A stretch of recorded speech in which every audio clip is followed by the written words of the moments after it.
Halo rekan profesional, bertemu lagi di YouTube channel Deco Learning by Akoladia Group.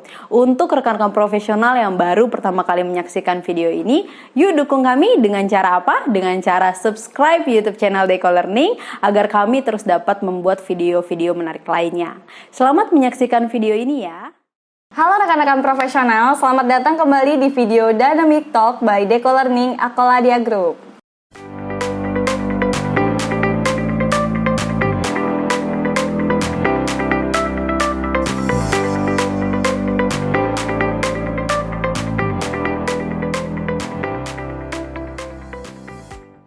Bersama saya, Noviani Widyasari yang akan memandu sesi kita kali ini.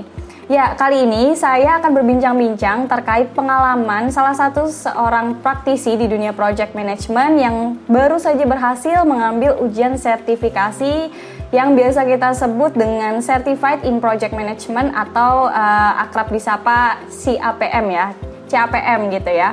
Kali ini saya sudah terhubung dengan salah satu narasumber yaitu Bapak Danasesa Paradinda Putra. Halo Pak. Halo Mbak. Ya, apa kabar nih Pak? Baik, Alhamdulillah baik. Gimana Mbak kabar? Ya, saya juga baik Pak, Alhamdulillah. Oke, ini lagi work from home nih ya Pak ya?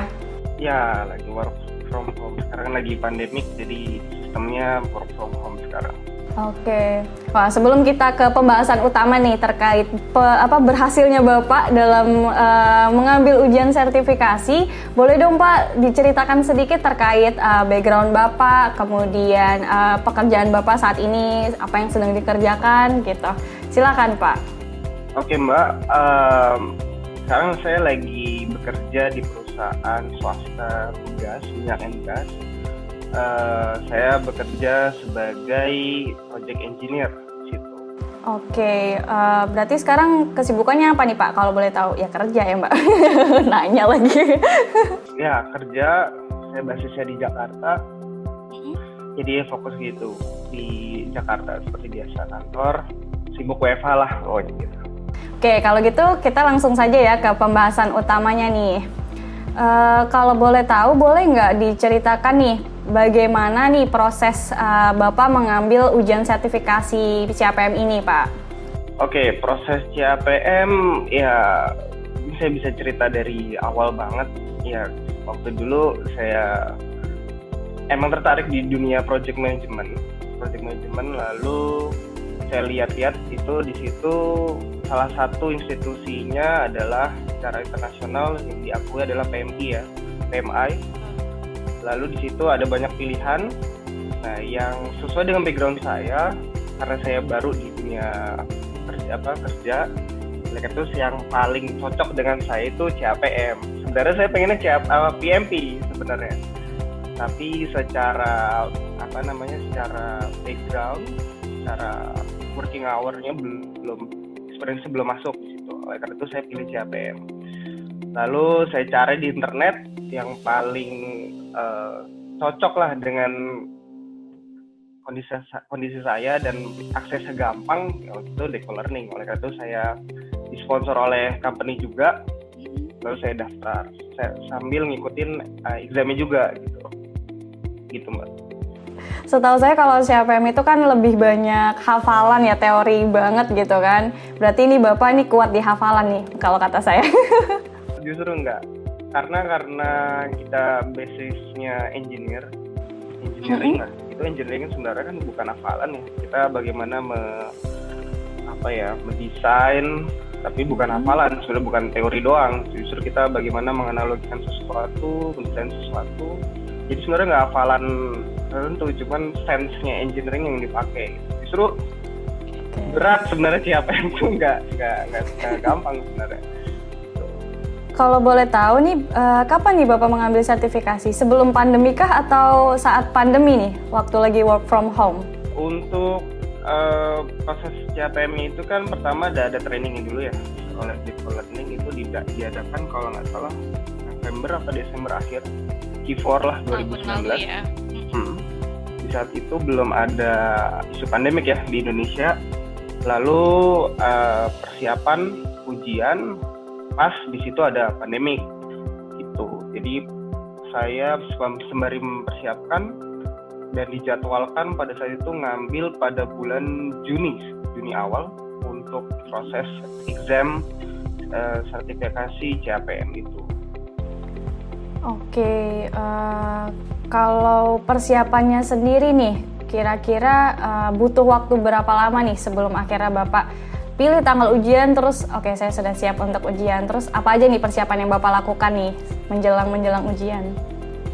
Persiapannya salah satunya adalah jelas ikut trainingnya dari Deco Learning ya, karena itu sepaket dan itu dari practitioner langsung, dari PMP-nya langsung.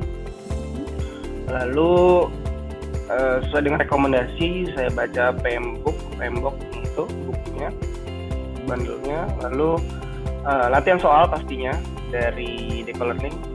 Itu saya targetnya awalnya ya bulan Maret lah, 3 bulan, karena katanya paling cepat tuh Maret. Cuman karena sibuk kerja, itu juga udah di persiapan tiap hari belajar, Sabtu Minggu. Tiap hari sebenarnya sih, bukan Sabtu Minggu doang. Itu saya rasa belum pede ini Maret. Dan pada saat itu ada pandemik Mbak, jadi saya masih belum berani untuk keluar, karena lagi baru-barunya kan, pandemik lagi baru. Lalu saya memutuskan rasa siap nih bulan Juni. Untuk persiapannya sih latihan soal pasti, dan lihat apa yang sudah flashback lagi, revisit lagi catatan-catatan yang dibilang oleh mentornya PMP waktu saat itu. Lalu coba latihan soal di Deco Learning, itu sih sebenarnya kuncinya, karena Deco Learning nih ngasih soal dalam berbagai macam bentuk tipe ya, maksud saya ada yang tipe warming up, ada yang advance, ada yang nggak ada waktunya, ada yang pakai timer juga, jadi menurut saya lengkap, komprehensif gitu. Kuncinya ya terus latihan sih Mbak, terus kuncinya adalah coba mengapply, coba merelate ke dunia kerja aslinya gimana. Itu gunanya untuk men-trigger logiknya untuk menghafal gitu sebenarnya. Kalau nggak pakai itu saya yakin itu susah banget, karena bukunya Mbak tahu sendiri kan, tebal banget ya. Iya, udah melebihin kamus dan ensiklopedia lah pokoknya. Dan dia banyak repetisi dalam artian kalau tidak mengikuti guideline-nya itu pasti bingung. Jadi orang awam yang tidak ikut training tiba-tiba mau baca buku tersebut, saya pengen sertifikasi nih, tapi nggak mau training misalnya karena masalah satu dan lain hal, itu menurut saya akan sangat berat gitu, karena memang bukunya sendiri kompleks, bisa dibilang untuk ukuran project engineering itu kompleks menurut saya. Oke, berarti kalau misalkan referensi sih sebetulnya, tapi ada referensi lain nggak Pak selain dari simulator, dari baca PMBOK itu sendiri gitu? Selain dari simulator dan PMBOK, kalau dari saya mencoba melihat video-video yang ada relasinya dengan PM ini, project management ini. Karena dengan nonton video itu saya dapat logiknya nih. Karena kalau saya tahu logiknya, cara berpikir PMBOK itu sendiri, saya bisa mengerti dan menghafal gitu dengan sendirinya, dan jauh lebih mudah gitu. Karena kuncinya menurut saya adalah bagaimana kita mendapatkan logik berpikirnya PMBOK itu sendiri. Jadi itu sih Mbak. Sama diskusi sih Mbak, karena manajer saya ini sangat support staffnya, engineer-nya untuk belajar PMP, karena itu sangat investasi yang bagus. Sehingga ketika ada pertanyaan, saya bisa langsung tanya ke dia dan diskusi langsung bagaimana merelasikan apa yang di PMBOK dengan kehidupan sehari-hari kayak gitu. Itu Mbak kuncinya belajar. Ya, oke. Kalau untuk proses ujiannya sendiri nih Pak, ketika sudah sudah belajar, sudah melakukan persiapan, nah prosesnya untuk ke PMA-nya sendiri tuh syarat-syaratnya apa sih Pak yang harus kita persiapkan? Untuk pendaftarannya, pendaftaran examnya kah? Bagaimana? Betul. Untuk pendaftaran.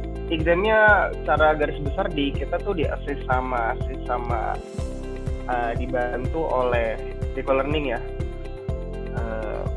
Dibantu terus sama Deco Learning dari awal sampai akhir. Cuman yang pasti cara garis besar ke PMI kita nanti dapat account, nanti daftar, lalu kita pilih CAPM. Nah di situ nih ada tahapan-tahapannya. Salah satunya nanti dilihat kita eligible apa enggak untuk ikut exam. Salah satu caranya adalah input waktu belajar CAPM atau PM itu sudah berapa lama. Yang ini ya, yang resminya ya. Nah itu saya dapatkan dari Deco Learning, di input, dan nanti kita masukin CV kita, dalam artian background kita seperti apa. Karena itu akan dilihat oleh PMI, apakah bisa untuk mengambil exam. Nah kalau sudah eligible, bisa dibilang itu ada proses audit apakah background itu benar apa tidak gitu. Mungkin untuk PMP katanya sih untuk PMP agak ketat karena nggak bisa sembarangan orang untuk ngambil PMP karena mereka memfilter orang-orang yang benar-benar baik secara background, kompetensi gitu, sesuai apa tidak, agar tidak sia-sia juga mungkin. Lalu kalau untuk CAPM sedikit lebih mudah Mbak, itu proses auditnya cepat dan nggak lama itu langsung dibilang eligible untuk taking the exam. Habis itu nggak lama saya pilih jadwalnya. Nah ada di Jakarta banyak tuh, saya pilih di Jakarta Selatan, kalau saya di Intiland kalau salah. Lalu saya ambil ya, prosedurnya gitu. Oke, berarti waktu Bapak persiapkan, maksudnya mengumpulkan kayak listing project ya Pak ya, kalau nggak salah ya, listing project pengalaman Bapak selama ini, kemudian menginput training pembelajaran di project management itu sendiri gitu ya. Itu Bapak kena audit nggak Pak? Kan tadi Bapak bilang ada proses audit tuh. Sebenarnya secara tertulis teorinya sih itu ada audit, itu pasti ada audit. Mereka ada bagian komitinya untuk melihat apakah nih orang backgroundnya bisa sesuai nggak nih untuk ngambil exam ini, eligible nggak nih untuk ngambil. Kalau kena audit saya yakin kena audit, cuman mungkin tidak susah mungkin mereka standarnya. Jadi cuman dilihat ini mungkin waktu belajarnya sudah cukup, backgroundnya juga udah experience-nya juga nggak susah kan. Kalau CAPM cuman tahun 2 tahun atau fresh graduate juga bisa, hingga nggak lama. Jadi tidak ada feedback yang ada isu apapun mengenai background saya. Oke, berarti Bapak nggak diminta untuk memberikan evidence ya, maksudnya udah cukup mungkin ketika Bapak submit dari mereka udah langsung respon. Itu berapa hari Pak waktu itu Bapak nunggu akhirnya eligible tuh untuk? Cuman nggak nyampe 2 hari deh Pak, cepet banget. Working day ya. Itu biayanya berapa Pak? Kemarin Bapak ngambil yang, kan kalau biaya ujian kan sebenarnya yang member sama yang non member PMI itu berbeda kan ya. Kemarin kan Bapak disponsori oleh perusahaan ya. Itu kena berapa Pak? Nggak ngitung saudara, itu sponsor dari kantor ya. Saya ngambilnya yang non member certification mungkin $300 ya, US dollar kayaknya. Nggak sih Mbak? Saya agak lupa. Member ya. Iya kayaknya segitu ya, sekitar segitu ya. Itu hanya examnya aja ya. Tadi kan Bapak lagi ambil ujiannya itu kan sebenarnya udah masa pandemi ya, berarti ya awal Juni ya. Itu untuk pemilihan tes center yang tadi di lokasinya daerah Jakarta Selatan ya, itu susah nggak sih Pak? Atau Bapak itu prosesnya harus menghubungi dulu kah Pearson VUE-nya, atau udah Bapak pilih di sini terus udah langsung dikonfirm dari pihak sana, oke udah dapat nih jadwalnya, udah bisa di-book gitu. Gimana Pak? Beda nggak kalau masa pandemi kayak gini? Karena saya belum pernah taking exam sebelumnya, mungkin saya nggak bisa persis tahu bedanya gimana. Cuman saya bisa ngerasa ini ada perbedaan. Pertama, mereka mengimplementasi protokol yang kesehatan yang khusus buat pandemi ini. Salah satunya kalau dari hari H-nya ya ada cuci tangan, cek suhu, dari gedungnya juga khusus, terus ditanya gejala-gejalanya gitu, dan kita declare kalau kita sehat dan kawan-kawannya pakai masker juga. Untuk tempatnya juga lumayan spacious juga, jadi ada space juga antar yang lain. Itu nyaman sih Mbak, nyaman. Namun kalau berbicara mengenai administrasinya di PMI-nya memang ketat ya, cukup ketat karena di situ dikasih tahu bahwa dari kita dari negara mana ditanya, terus suruh dipastikan kondisinya gimana. Kalau kondisinya sakit ada gejala itu nggak boleh, seingat saya itu ada warningnya di situ. Lalu dilihat juga suruh ikutin protokol kesehatan, terus waktunya juga terbatas juga, jadinya kalau nggak salah terbatas. Terus itu sih paling. Untuk pemberitahuan yang warning, misalkan kita harus sudah sehat segala macam, itu sebelum Bapak datang ke test center atau di test centernya? Atau lagi pas ujian terus ada muncul pop-up notification atau gimana Pak? Oh enggak, itu pas saya daftar kan, itu sekitar sebulan sebelumnya saya dapat. Saya pilih di Intiland dan di situ dikasih notes-notesnya di situ tentang warning tentang COVID itu gimana, bagi protokolernya gimana. Untuk administrasinya terkait pandemik ini, dari PMI-nya memang memberikan warning ya kali. Terus kalau bahwa ada protokol kesehatan yang harus diikuti. Nah itu di page-nya tuh dibahas khusus COVID, terus negara manapun juga mana aja nih yang ada protokol khusus, kalau nggak salah gitu. Dan Indonesia salah satu yang nggak ada di listnya. Katanya kalau nggak salah di Australia, Singapura atau Perancis kalau nggak salah deh. Itu dia kalau kita dari sana tuh ada protokol kesehatannya. Lalu ya diingetin lagi, ada remindernya lagi kalau misalnya suhunya segini nggak pakai masker, terus nggak ngikutin itu nggak bisa ikut exam. Terpaksa undur dari schedule ke jadwal yang lain. Oke, tadi kan kalau misalkan waktu ujian tadi kan, kita kan lagi bahas terkait ujian kalau lagi di masa pandemi gitu ya Pak.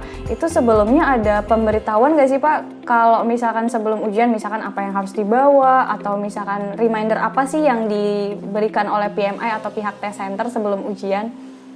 Oke, kalau dari sisi reminder, test center itu kan sudah integrated ya sistemnya dengan PMI. Jadi mereka sudah satu kesatuan jadi gitu.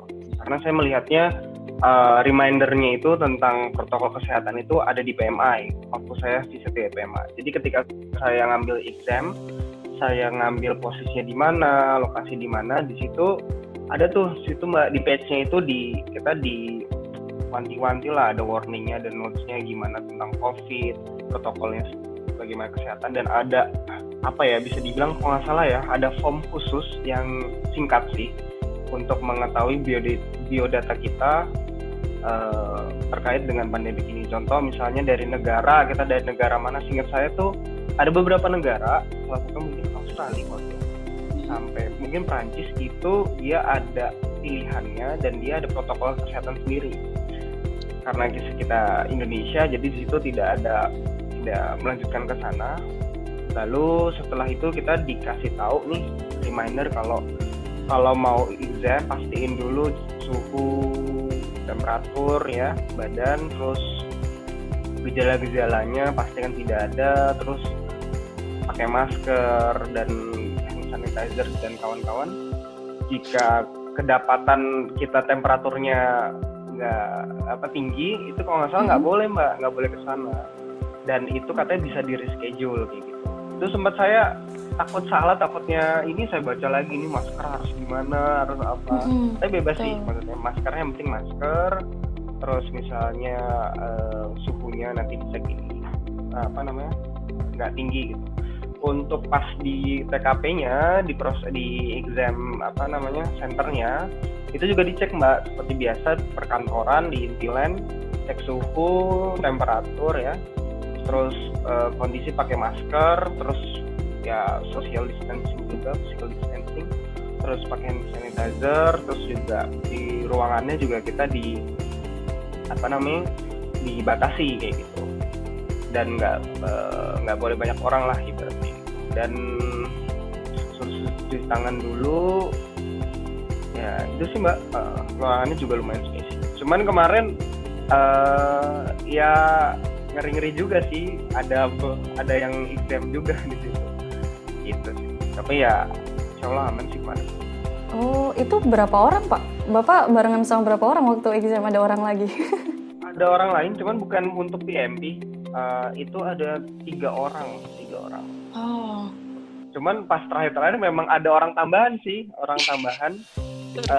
kok jadi saya tetap aja yang namanya ini kan saya lebih kurang cuman 1 meter menurut saya kurang enak jauh. gitu.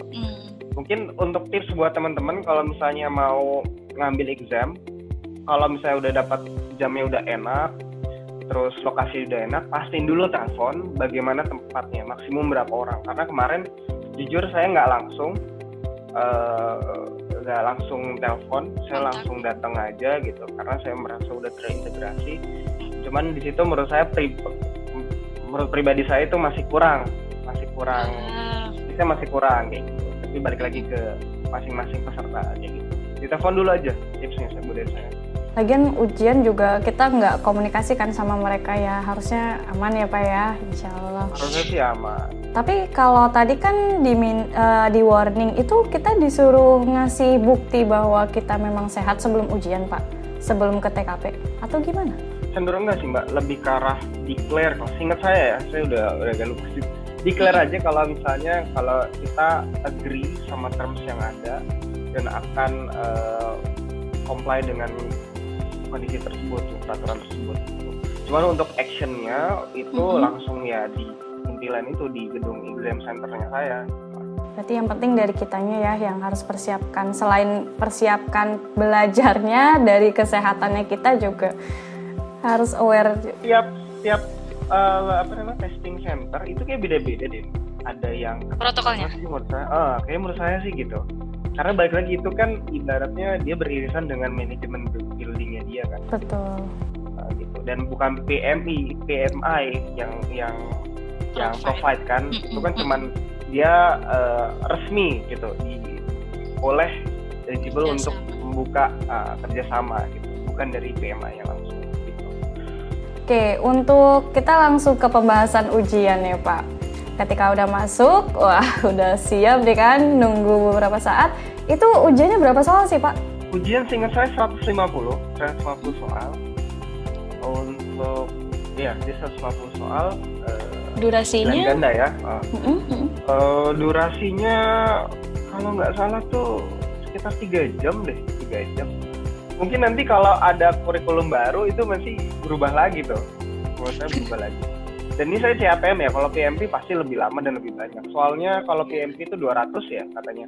Betul. Nah, 2,5 jam apa 3 jam. Susah nggak Pak?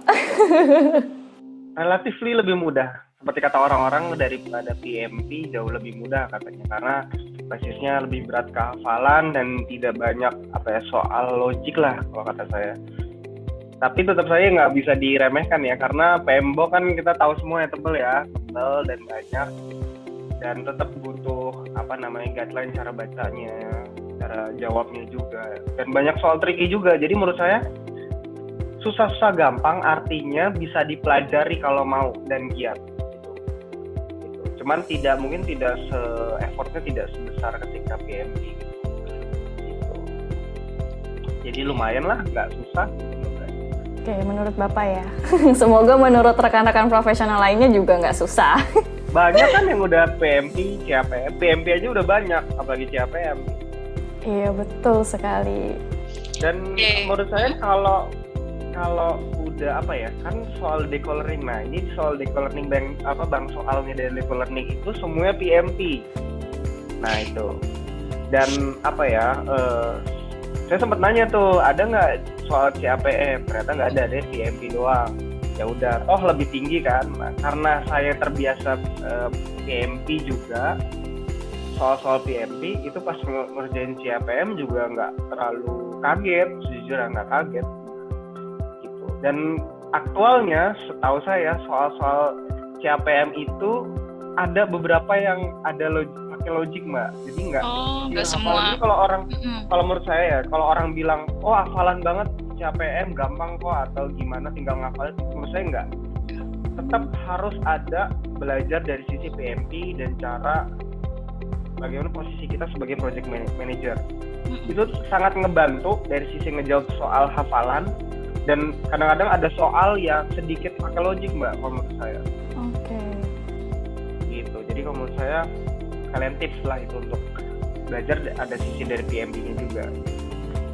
Berarti intinya kalau misalkan mau CAPM ataupun PMP ya intinya baca PMBOK tuh jangan cuma dihafal tapi benar-benar diresapi gitu ya, dipahami. Dipengerti interpretasinya gimana kayak gitu Mbak. Gitu. Jadi Soalnya- hafalan doang.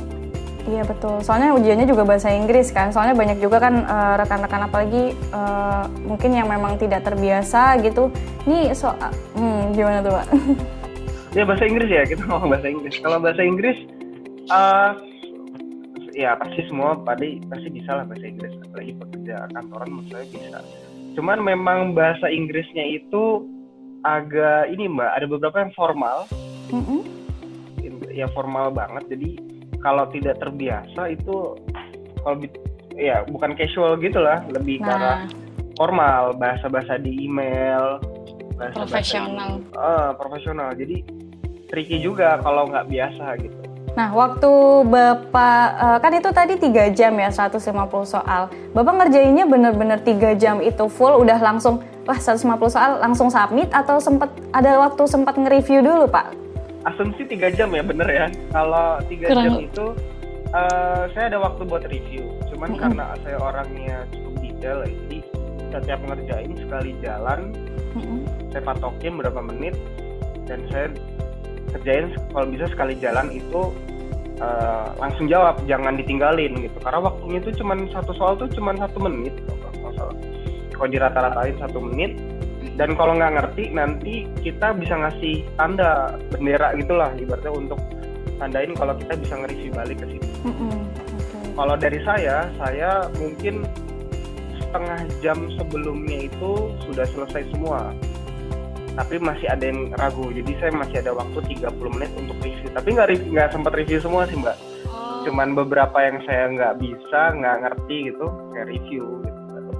Jadi masih ada waktu review. Sebenarnya cukup kalau belajarnya ini cukup, dan ada strategi juga Mbak untuk yang ambil exam itu, ada strateginya. Itu bisa ditanya dan dikasih tahu pas Decolearning training itu.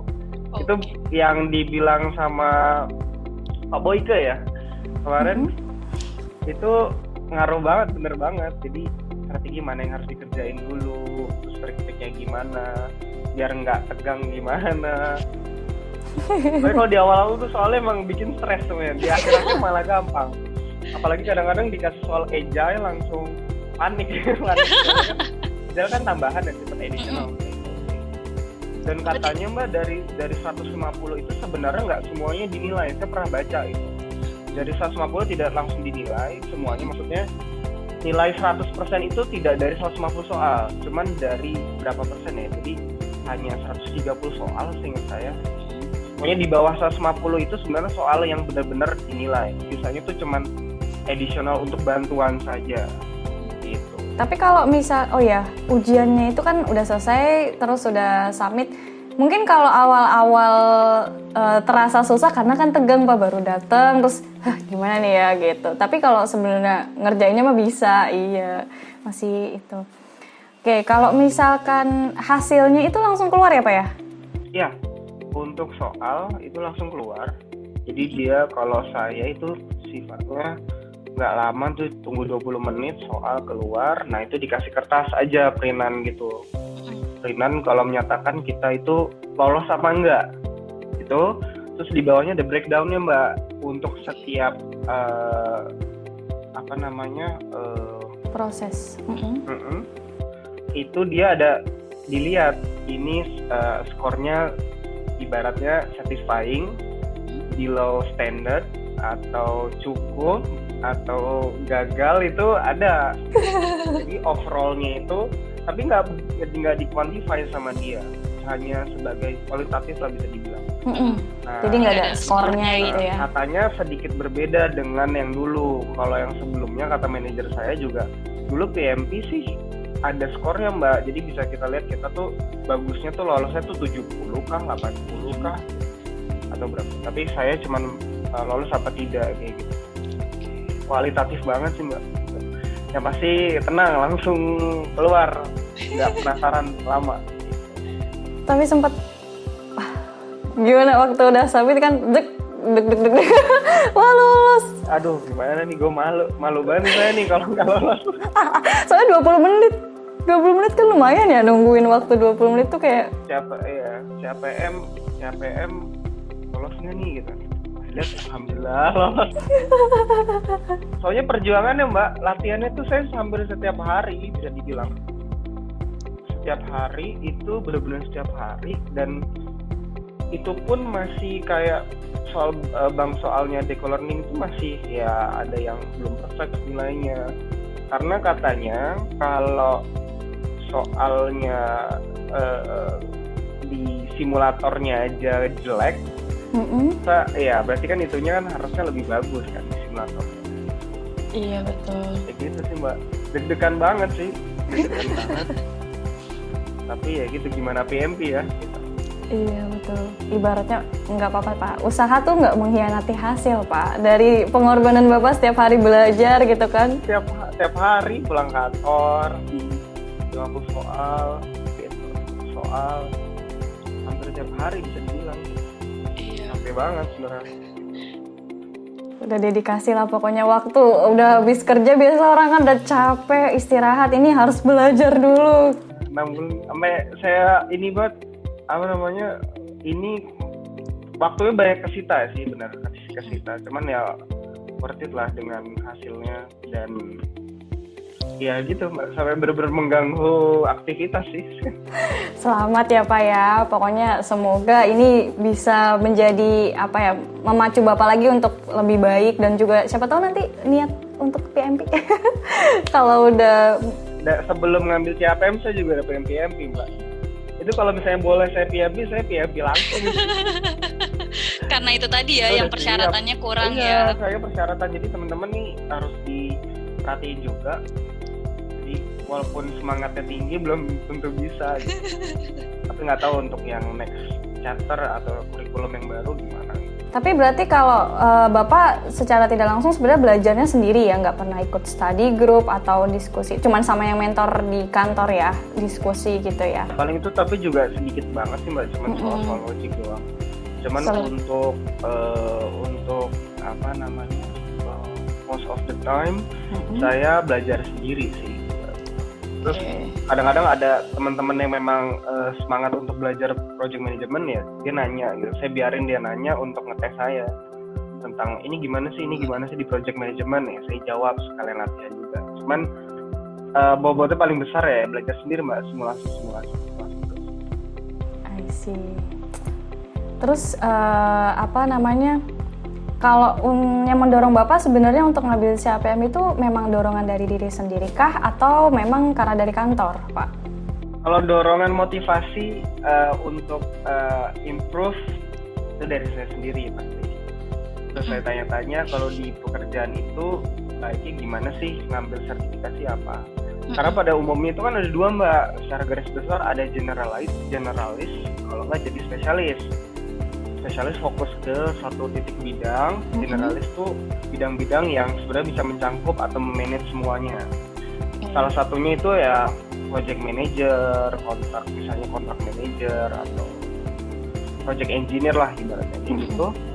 Nah, saya konsultasi dan kata iya itu bagus tuh, PMP itu biasanya kalau mau jadi manajer, jadi ya bos-bos gitu, itu persyaratan umum dan itu memang diakui memang bagus untuk modal besar. Dan itu saya cek juga di banyak rekrutmen di perusahaan-perusahaan tuh memang dibilang untuk sertifikasinya adalah PMP minimum ya gitu, PMP atau CAPM gitu, tergantung title-nya. Dari situ lah saya semangat banget gitu. Terus saya baca-baca memang banyak banget ternyata, sebelumnya saya nggak tahu apa-apa. Basisnya besar banget ternyata, PMI itu besar banget project management itu besar banget ternyata, dan itu hampir saya tanya perusahaan lain juga, Mas ini kalau yang bagus tuh apa sih buat saya mau jadi project engineer? Cuman satu, the one and only ya project management gitu. Kok bisa PMP langsung. Cuman untuk providernya itu, nah ini agak PR buat saya juga.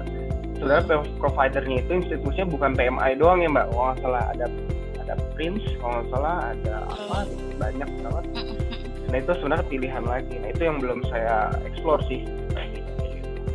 Oke, sebelum kita lanjutkan lagi nih ke pertanyaan-pertanyaan selanjutnya, saya mau mengingatkan kembali nih kepada rekan-rekan profesional, bagi rekan-rekan yang belum subscribe YouTube channel kita, jangan lupa klik tombol subscribe-nya, dan bila Anda menyukai video ini, di like ya, dan di share kepada rekan-rekan lainnya. Oke, sekilas info Pak. Oke. Subscribe ya, jangan lupa. Ilmunya banyak. Oke, kalau gitu boleh dong Pak dikasih nih tips and trick. Walaupun tadi sebenarnya udah sedikit-sedikit sih Bapak kasih tips and tricknya, tapi secara keseluruhan bagaimana nih tips and trick breakdown-nya ketika para rekan-rekan profesional ingin mengambil sertifikasi untuk CAPM? Untuk tips and tricknya, mungkin salah satunya adalah pertama niatnya dulu, tahu sebenarnya buat apa, itu dulu deh. Karena kalau kita nggak tahu asal ngambil aja, oh ini lagi ngetren nih, lagi hype nih, nggak bisa. Karena kalau tahu posisinya untuk project management, project engineer, itu ketika kita tahu, kita pas ngerjain dan belajar tuh enak Mbak. Jadi ngarahinnya kemana, cara berpikirnya gimana. Kalau kita nggak tahu dan kita nggak tahu apa itu project engineer, title yang mau kita tuju, itu benar-benar susah. Jadi pertama, tips dari saya adalah pastikan dulu tahu itu buat apa CAPM dan posisinya buat apa, dan disesuaikan sama kalau bisa title yang sekarang bisa di-relate lah. Berikutnya adalah pastinya kalau mau ngambil sertifikasi adalah pilih ada training dan pilih provider training yang bagus gitu. Kalau saya sih merekomendasikan ya Deco Learning gitu, karena saya ke teman kolega saya juga bilang coba aja nih di Deco Learning, bagus kok kayak gitu, komprehensif juga, mentornya juga siap gitu untuk menjawab soal-soal gitu. Trainingnya udah oke gitu, dan banyak tanya ya kalau waktu di training gitu, karena di awal kita sudah tahu CAPM itu untuk apa, posisinya apa, mindsetnya gimana, frameworknya gimana. Ketika training itu enak dan jadinya banyak tanya. Kalau kemarin sih saya memang memanfaatkan tanya yang banyak gitu, dan posisikan saya sebagai project engineer. Mungkin bisa teman-teman tahu ya Deco Learning, kemarin saya juga banyak tanya, dan pertanyaannya itu bukan in textbook, sesuatu yang langsung diimplementasikan agar membantu mengerti kayak gitu. Lalu kalau sudah training, tahu posisinya kayak gimana, latihan soal. Nah ini salah satu yang ngebantu banget di Deco Learning, karena saya coba cari di internet itu nggak banyak yang gratis ya. Gratis itu soal CAPM PMP. Nah ini Deco Learning sangat membantu, karena bang soal ada 1000-an ya Mbak ya, ada 1000-an dan terus berkembang, dan dia soalnya banyak, tipenya jenisnya banyak, dan dia itu ada levelnya warming up sampai yang advance, dia juga ada. Dan juga untuk refreshing saya juga soalnya juga dari yang di internet ya, jadi teman-teman bisa ngelihat cari aja di internet untuk membandingkan dan di Deco Learning ya, ibadah refreshing lah. Kadang-kadang ada di YouTube, cuman nggak banyak nih masalahnya di YouTube, dan pembahasan yang cukup detail tuh nggak ada gitu. Lalu kalau bisa tipikal orangnya ada misalnya sukanya face to face communications atau discussion, bisa aja coba hubungi kolega, hubungi rekan kerja yang mana bisa ditanyakan terkait PMBOK ini. Menurut saya sangat-sangat membantu, karena banyak hal di yang namanya di teks ya, di Deco Learning bandnya pun juga kan itu teksnya, nggak semua orang saya yakin mengerti. Nah itu perlu digging lagi bagaimana maksudnya, kenapa gitu jawabannya. Nah itu bisa tanya teman juga. Nah itu membantu banget sih Mbak gitu, atau nggak nyari dari source internet lain gitu. Berikutnya untuk tips and triknya, pastikan dulu. Nah ini sebenarnya agak awal sebenarnya. Pastikan dulu kalau ngambil sertifikasi mau kapan. Nah itu Jangan Harus nggak ditargetin. tahu asal gini taunya kurikulumnya ganti ya kan Mbak. Nah, itu dia. Lalu berikutnya ya pasti belajar dari PMBOK-nya ya, jangan dari yang lain. Jangan pakai standar yang lain. Kalau bisa, kalau pada saat itu berlakunya ada 6 edition ya pakai 6 edition. Jadi jangan dari internet, cuman ya dari PMBOK-nya itu benar-benar ya kitabnya lah ibaratnya gitu. Jadi baca di situ, latihan soal yang banyak tiap hari baca katanya ya. Untuk sekelas PMP harus bukan hafal ya, mengerti setiap halaman yang ada di PMBOK itu kata manajer saya dan kata Pak Boyko juga deh itu sampai semua buku itu di highlight sama dia karena saking susahnya dan banyak makanya seperti itu. Kalau dari CAPM cukup baca, latihan soal yang sesuai baca. Juga harus semua halaman sih harus mengerti karena memang kalau nggak ngerti guideline-nya gimana cara bacanya itu bakal mix up banget gitu cara pikiran itu sih Mbak. Sama ini ya jangan lupa pokoknya tesnya mau kapan, nah itu kalau bisa jangan lama-lama. Tips dari saya jangan lama-lama. Paling ideal tuh 3 bulan. Kalau kemarin saya karena pandemik, karena saya ada kerjaan juga ditambah, saya jadi total sekitar kurang dari 6 bulan lah, 5-6 bulan itu ngambil tesnya. Takutnya lupa. Iya, betul. Intinya tuh kalau udah ambil training, udah niat, ya udah jangan dibikin Ya, malas fokus. lagi ya. Betul. Jadi bikin santai lama. Selesaiin biar plong, biar nantinya Betul. tinggal nikmatin aja. Bener-bener dedikasi waktu lah pokoknya kemarin tuh bener-bener saya aja nggak bisa ngambil training lain atau apa, saya nggak yakin karena ini menurut saya prioritas untuk project management ini prioritas. Emang harus didedikasikan dan juga kalau misalkan lagi training, diskusi ya manfaatkan ya untuk banyak-banyak bertanya, diskusi gitu. Kan saya bodo amat tanya aja paling banyak nih diskusi sampai pas pulang Pak Boyke ya kan Pak Boyke itu ngobrol sama saya sampai agak sorean gitu, Pak ini gimana Pak? Dan mereka orang-orang di co-learning mentornya pada sangat welcome sekali open for discussion dan mereka mengerti dan senang berbagi ilmu project management ini. Nah itu saya nyaman sekali. Oke, kalau gitu terima kasih banyak nih Pak atas waktunya nih sudah mau berbincang-bincang, berbagi pengalaman. Wah, ini menarik banget nih. Semoga yang rekan-rekan yang ingin mengambil sertifikasi CAPM jadi termotivasi dan mendapatkan sedikit gambaran bahwa oh seperti ini strateginya, oh tips and tricksnya kayak gini toh gitu. Dan jangan menunda-nunda. Saya senang saya sharing di sini. Kalau misalnya ada teman-teman yang juga pengen nanya tentang CAPM ke saya, silakan juga bisa. Ya nanti namanya bisa dicek di description box-nya ya. Untuk namanya silakan di search LinkedIn-nya. Gitu. Bebas. Saya dengan senang hati sharing mengenai ilmu CAPM. Udah terbuka nih jalannya. Kalau misalkan bingung-bingung nyari siapa nih mau diajak diskusi, Pak Danasesa udah siap. Oke, kalau gitu terima kasih banyak ya Pak Danasesa.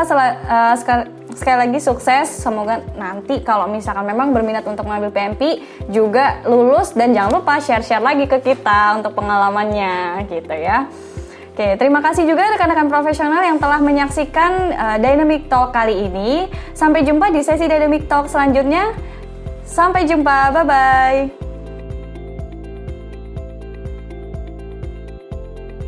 Halo rekan-rekan profesional, jika Anda menyukai video ini, yuk dukung kami dengan cara subscribe, like, and share video ini. Nah, untuk rekan-rekan profesional juga yang ingin memberikan masukan ataupun saran, langsung saja tulis di kolom komentar di bawah ini. Semoga video ini bermanfaat ya untuk rekan-rekan profesional. Sampai jumpa kembali di video Dynamic Talk berikutnya.